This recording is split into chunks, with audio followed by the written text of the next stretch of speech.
I need to move this log 40 yards that way to an opening to where I can get my chainsaw back here and cut this thing up and make a bench out of it. So let's get to it.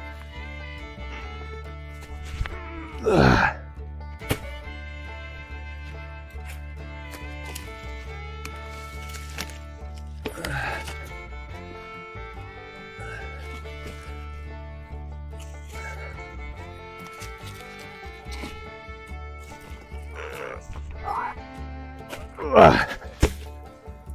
Whew. So, well, that works. There's got to be an easier way. And actually, I know there is, because I just built a log skidder to pull behind my foiler for $8. Let me show you how I built it.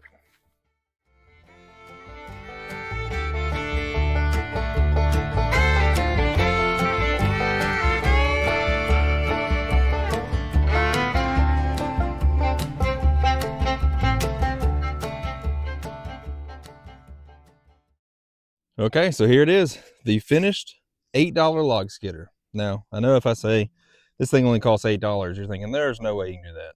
Well, I had a lot of this stuff laying around to where I didn't actually have to go buy it.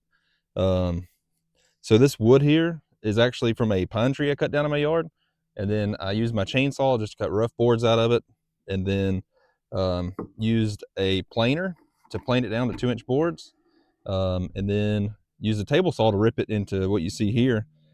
So got $0 in that. A little bit of sweat equity, but didn't cost me anything. Same for these boards here on the back. All came from the pine tree, from the boards I made. So didn't have to pay anything for that. My initial goal for this was actually to build this out of a wheelbarrow, like take the wheelbarrow apart and then use nothing but parts from the wheelbarrow to build it.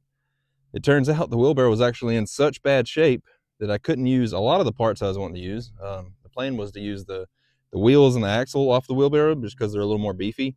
And then also use the handles from the wheelbarrow to be the main supports here.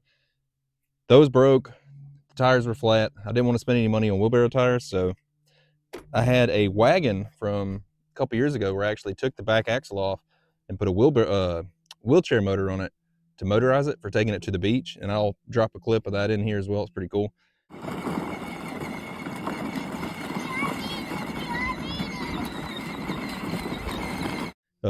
And so once I figured out I'd have to spend money to get the wheelbarrow wheels working, I found these under my bench, put those on, and I think I'm actually happier with these because they sit below this top piece. So you don't have to, whenever you're lifting the log over, you don't have to go over the wheel. It just easily lifts over these smaller wheels. Checking out this here, one of the few parts that I was able to use from the wheelbarrow that I took apart is this. It was some type of brace on the front of the wheelbarrow, but I took it off, made some cuts to it, attached it to the bottom. So now I've got a skid plate. So if I was to run across a root or something large like that, it's not going to catch directly on this axle. It'll actually kind of slide across it now, and I'm happy with the way that turned out for sure. Looking at the front of it, I was a little skeptical on if this was going to work or not because these two logs are glued together and I've got screws in it. But still, my hole to slide this over my hitch, was going to be right in the middle of that joint, and I wasn't sure if it was going to be strong enough. So I took another piece of the wheelbarrow, this little metal thing here, laid it across the center. It screwed into each of these two boards 6 times on the top, 4 times on the bottom. And then so whenever it slides over the hitch, the hitch is pulling on this metal, which is kind of distributing that across this whole joint here. So I'm not as worried about that splitting anymore. One of my favorite parts about this, that it wasn't on it whenever I initially completed it, but after using it for a little while, I realized, you take this thing into the woods and you go to, turn around or make some, if you've got to back up to your piece of wood or whatever. This is a 2.5 foot long trailer. Anybody that's ever tried to back up a jet ski into a boat launch, you'll know what I'm talking about. The short trailers, impossible to back up. So I put this on the back, and I can then run a strap from here to my back rack and lift the back end off the ground. So now this thing isn't even acting as a trailer, it's just hanging off the back of the foiler. Then I'm able to back up where I need to go, back up to my log. I can turn around in the woods on tight trails and stuff like that. It makes it really easy. I'm gonna have the straps with me anyways to strap the log on. So attach it there, attach it to the front. It's without it, this thing was very frustrating to use, but with it, super easy.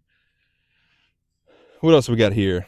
So the whole $8 part, everything that I've named so far is just scrap pieces that I found in my shed. I'm a bit of a collector, you know. You may not need something right now, but I couldn't have built this if I wasn't a little bit of a scrap hoarder. But anyways, these 4 hooks are the only things that I had to buy for this, and they're about $1.79 each. So I may actually be a little under $8 for this whole build. So yeah, you could definitely build a better log skidder, but I don't know that I could have built a better one for $8. And for something that I'm going to use sparingly, there's no need to really, go all out, buy a bunch of steel tubing, break out the welder, and fabricate something really nice. If I only use it 3 times a year, this thing's going to do enough to get me by. I've already used it to pull 3 logs around my property, and it hasn't broken. So if it ain't broke, don't fix it. If you look close, you can see some issues with it. But again, I mean, it is not a piano. Close is close, and this thing does a perfect job hauling logs around the yard.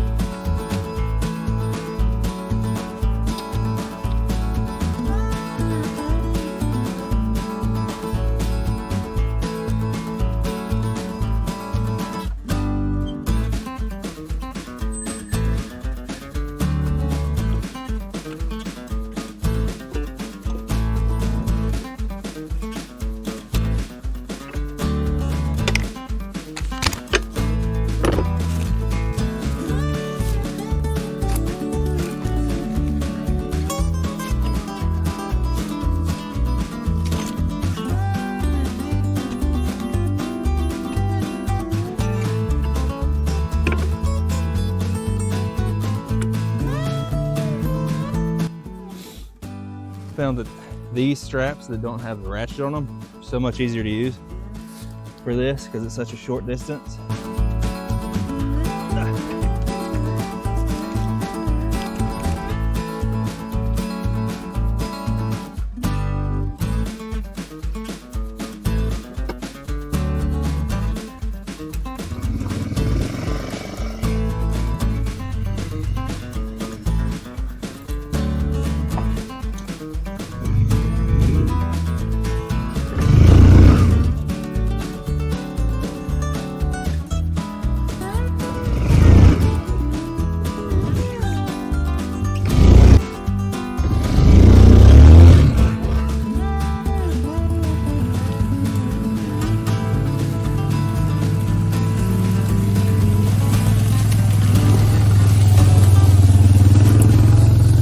So through here, pretty flat, not gonna be that big of a deal. But once I make this turn, it's all uphill on leaves and stuff. So once I make that turn, I'm gonna have to give her the beans because we've seen that the Bruin doesn't have the best traction. So hopefully either I make it to the top, everything's fine, or I'm going to break everything I own trying to get it up there. So I'll see you at the top and we'll see what happens.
Well, there it is, a fully functional log skidder for under $8. Took me a little while to make it just because I don't have a whole lot of free time. But you can see no fancy material used, no fancy tools used. Keep it simple. Simple usually works. Less moving parts, less opportunities to break. But now that I got this done, I need to go drag some logs out so I can cut them up and make a bench down at the creek. I'll have a video for that coming soon, just as soon as I can get to it. Because if I'm going to be down at the creek watching my 4-year-old throw rocks into the water, which is his favorite thing to do in the world, I might as well be comfortable while I do it. So until then, just get out there and make it happen.